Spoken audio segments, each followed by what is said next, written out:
everybody. I'm going to spend a few minutes today just setting the groundwork for Chapter 5, which is a lot of trigonometry and some things which we call identities. I'm not sure you've used that word before or not, so let's make sure we understand what an identity is. And then we'll talk about some very special ones, and then we'll be done for this evening. So here we go.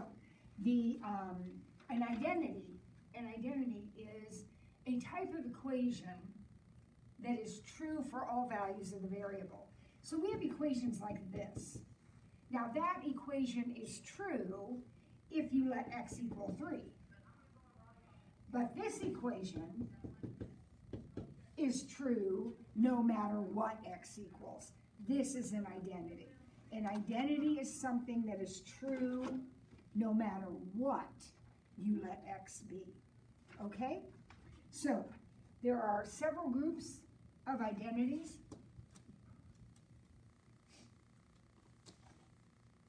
We have the reciprocal identities, what are called the reciprocal identities, and you already know these.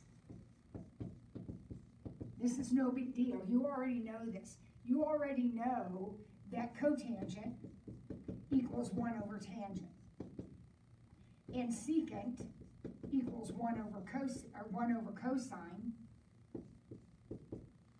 and cosecant equals 1 over sine. You already know those. Those are old news for you. A couple of really important ones that might be newer to you are the quotient identities, the tangent. Now remember, tangent is y over x.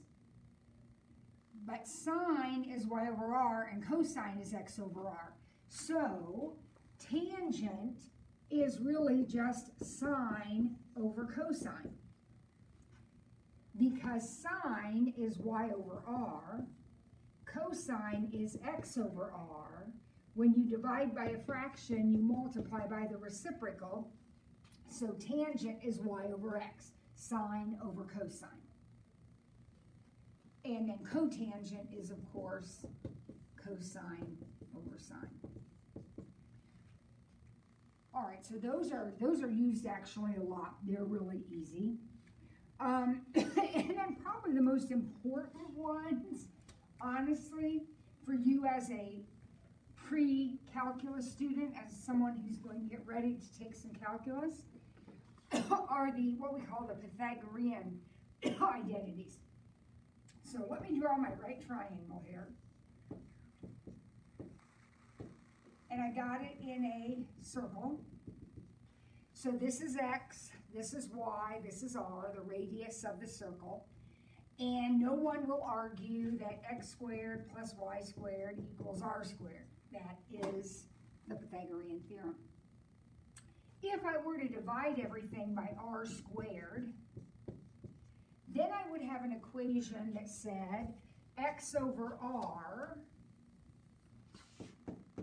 x squared over r squared, plus y squared over r squared equals 1.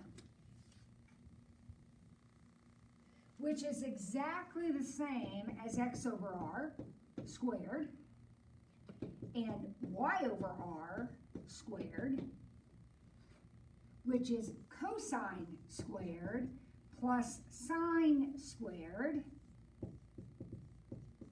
equals 1. Now, some of this is probably brand new to you, so please keep in mind that when we square a trigonometric function, we do not write it like this. We don't say cosine theta squared. And I think you can see why. That's the cosine of theta squared, which isn't what we mean. We mean the cosine of theta squared. So you could certainly write it like this, but to avoid the need for all these parentheses that are going to, every time you write a squared function, you need to throw in parentheses. To avoid that, we put the power right on the function. So if we needed a tangent cubed, we would write it like this.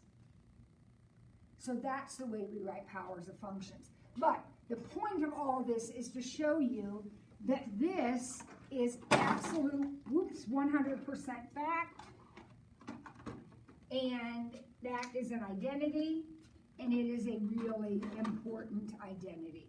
So sine squared plus cosine squared is always 1. Obviously, the angle has to be the same.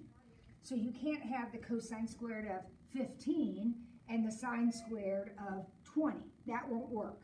The thetas have to be the same, but cosine squared plus sine squared is always 1. It's called a Pythagorean identity because it comes straight from the Pythagorean theorem. Now, there are a couple of other versions of that one. If we take cosine squared plus sine squared, and my variable doesn't really matter. I use thetas here so you didn't get it mixed up with this x. But you can use x's here or thetas here. It doesn't matter. A's, b's, p's, q's, whatever you want. If I divide everything in this equation by cosine squared, notice what I get. This is 1. Now, this is sine over cosine. And a minute ago, I had our quotient identities over there, and tangent is sine over cosine. So this is actually tangent squared. And of course, this is a reciprocal identity. You know that is secant squared. So this is another of the Pythagorean identities, but it comes straight from this one. So this is like the biggie. And then we have variations of it. This one happened to come from dividing everything by cosine squared. Well, you might be thinking about what happens if we divide by sine squared. So we'll have cosine squared plus sine squared equal to 1.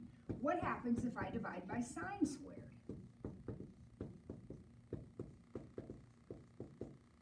Well, you have cosine over sine, which is cotangent. That's one of your quotient identities. So we have cotangent squared plus 1 equal to cosecant squared. So I normally write that in the other order, but it makes absolutely no difference. Addition is commutative, so you can write it in whatever order you want. These 3 boxed in things are called the Pythagorean identities. And in your calculus class, you will use these far more than you ever imagined. So please make a special note of your Pythagorean identities. Now, there are a couple of more that we need to talk about. We have what are called the odd and even identities, and we have already talked about that a little bit in our review for chapter 4. I don't remember if I referred to it as odd or even, or if I just told you how to handle those negatives, but let's talk about it a little bit. We have,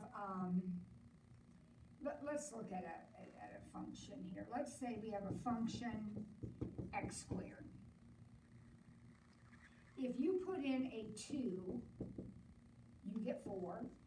And if you put in a negative 2, you also get 4. In other words, inputting a negative has no impact on the answer. That is called an even function. In trigonometry, there are 2 even functions. There is the cosine and its reciprocal, the secant. They are the only 2 even functions. So, if you have the cosine of negative x, that is just going to be cosine x. So cosine negative 2, or 20 degrees, is the same as the cosine of 20 degrees. And if you don't believe me, you can type that in your calculator, make sure you're in degree mode, and you will get exactly the same answer. Cosine negative 20 is the same as cosine 20. And the same with secant.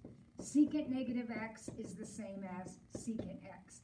That's what it means to be an even function. Back in the first chapter, we talked about an even function having symmetry about the y-axis. That is still absolutely true. But in terms of manipulating in the equations, inputting a negative has no impact on the answer. So therefore, you can just drop it. Now, those are the only two functions that are even. Let's look at odd functions.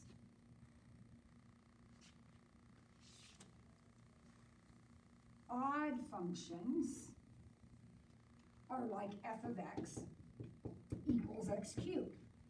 If we put a 2 into this function, we get 8. But if we put a negative 2 in, we get a negative 8. So in other words, putting a negative into the function changes the sign of the answer. That's what it means to be an odd function. And I hope you're making the connection with the exponents of my examples.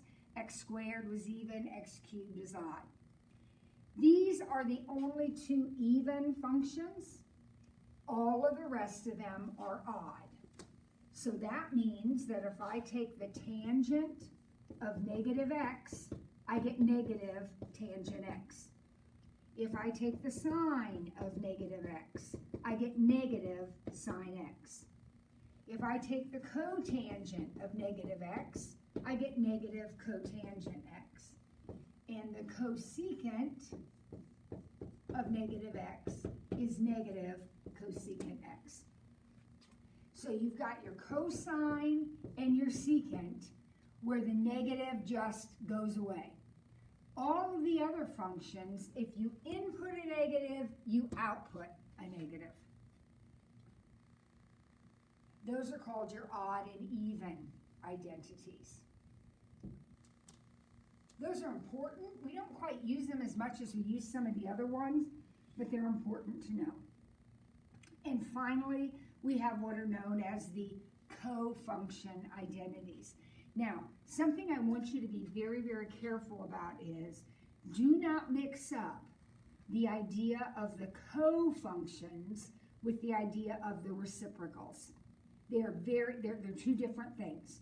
So the reciprocal of the sine is the cosecant. But the cofunction for the sine is, you guessed it, the cosine. The cofunction for the sine is the cosine. And here's what it means to be a cofunction. Let's go back to one of our earlier problems. And let's say that this angle right here was 52 degrees, and then this one would be 38 degrees. Okay, so these add up to 90, right? They're complementary. And let's say that I know the sides of the triangle are x, y, and z. Okay? If I said to you, what is the sine of 52? I hope you would look at the picture and say, it's x over z, because this is a right triangle and sine is opposite over hypotenuse. But what if I said to you, what's the cosine of 38? The cosine of 38 would also be x over z, adjacent over hypotenuse. And maybe you've noticed that in some of your other work. But the sine of 52 is the cosine of 38. In other words, the sine of an angle is equal to the cosine of its complement. Cofunction is all about complementary angles. Complementary, C-O-C-O. Cofunctions are all about complementary angles.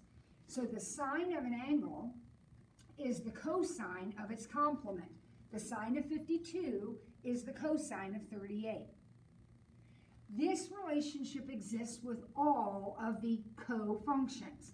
So the secant of an angle is the cosecant of its complement. And the tangent of an angle is the cotangent of its complement. And then we can flip these. So the cosine is the sine of the complement, and so on. These are called the cofunction identities, and they deal with complementary angles.